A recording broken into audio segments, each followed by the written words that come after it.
Hi, it's Chris with Implied Music, and today I want to look at the first movement of Beethoven's Moonlight Sonata. You know this one.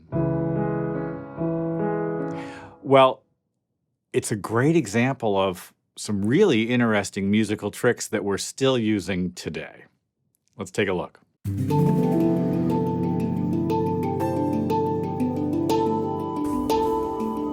At the end, I want to show you something about Beethoven's original conception for the piece that I think it's hard to really actually wrap our heads around these days. But first, let's just kind of dig into the melody and chord progression. It's really quite beautiful. So I did a little reduction of it here, and this way you can see the chord progressions. The four sharps could be E major, but really it's C sharp minor, and the piece begins on that lovely C sharp minor arpeggio, right? And then right away it drops down, and the kind of motion of C sharp minor to C sharp minor over its seventh to A to D.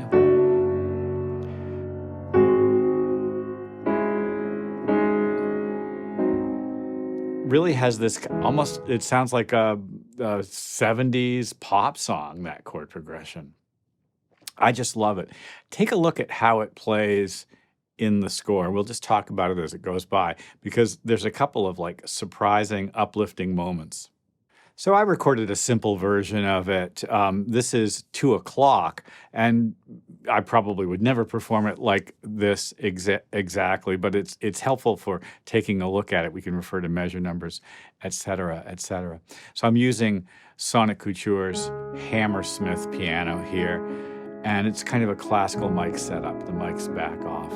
C sharp minor 7, A, D over the third, and then a kind of a 2-5-1, G sharp dominant, back to C sharp minor. And this beautiful melody on the top, Beethoven says this is like a fantasy.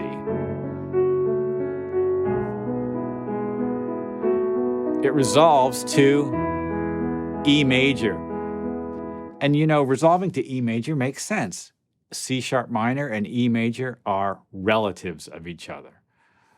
That B7 chord pushed us right to E, didn't it? Let's listen to the B7 and then we'll go on. Something beautiful happens next. We're in E. The light came out, but no, E minor. The world is a very different place now. Did you hear E minor? It went E minor, G7, C. We were in C sharp minor, and now we're in C major. That's a full-on Danny Elfman change, right? We use the E as the minor third, and now it's the major third. Beethoven was doing this. This piece is from 1801. I love that moment. E minor, G7.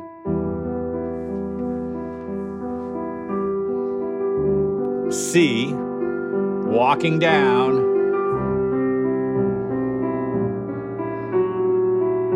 And of course, now we're in B minor. This is an F sharp 7, and it resolves to B minor. B minor becomes, that's right, B minor becomes B7. And of course, that B7 is the dominant chord of E minor, and so we have the second important melody comes in right there. B7, that bass sort of offset off the beat is really dramatic, isn't it? That dissonance is crazy, you know? He gives us this moment. He says the melody does this. But while you're playing this C, you're also playing the B below it. Whoa, right? It's nuts. It's a very strong sensation, as my yoga teacher likes to say. I love it, though. Minor ninth. Whoa. Resolves back to the B. Walking down, diminished. Beautiful G7, walking up, F sharp minor, and it resolves to F sharp minor.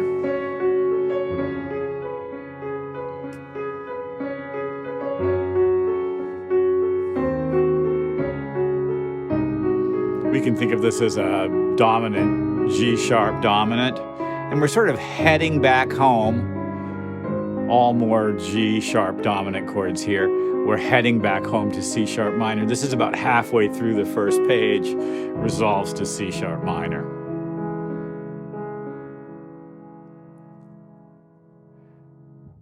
It's an exciting series of chords, and it takes us on a journey. Like Beethoven says, this is like a fantasy, a sonata quasi una fantasia. And it's unusual in that during the classical period, a rather formal conception for the first movement of a piano or any other instrumental sonata was in play. And this sort of fantastical approach is like the first hints of a later style of music, Romanticism and later Impressionism, that would sort of kind of bust outside those structural foundations. The common name, the Moonlight Sonata, was given to this sonata by a critic 5 or 6 years after Beethoven's death. He didn't really intend it to be Moonlight. To me, it feels more like a stately dirge, a kind of a lament. That beautiful melody on the top sounds like a lament for something lost, or a reflection on something that, maybe you have remorse or sort of sorrow about. Well, Beethoven says a couple of other things about how to play this as quiet as possible. And I'm going to read this because it's crazy. We would never do this today. And this is what I want to get to. He says, sempre pianissimo e senza sordini.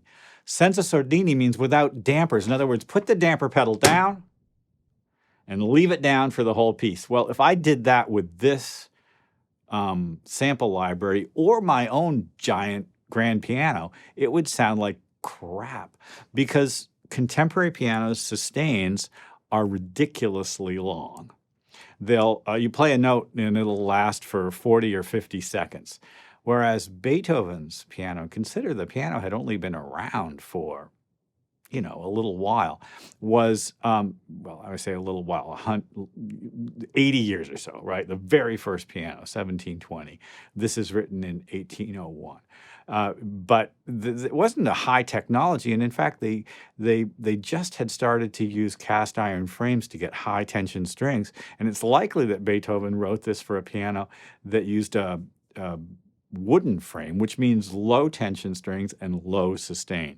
So my question to myself was, well, what would this sound like on, say, a broadbent? So thankfully for us, we've got Piano Tech, which allows us to model these instruments. So let's listen to the same piece using a model of an 1800 piano. The delicacy is amazing. I'm going to turn it up a bit.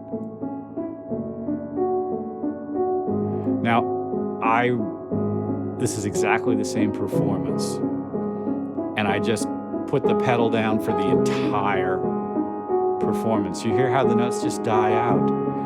And so the net result is this kind of interactive sort of cloud. It really feels like the fantasy that maybe it was intended to be.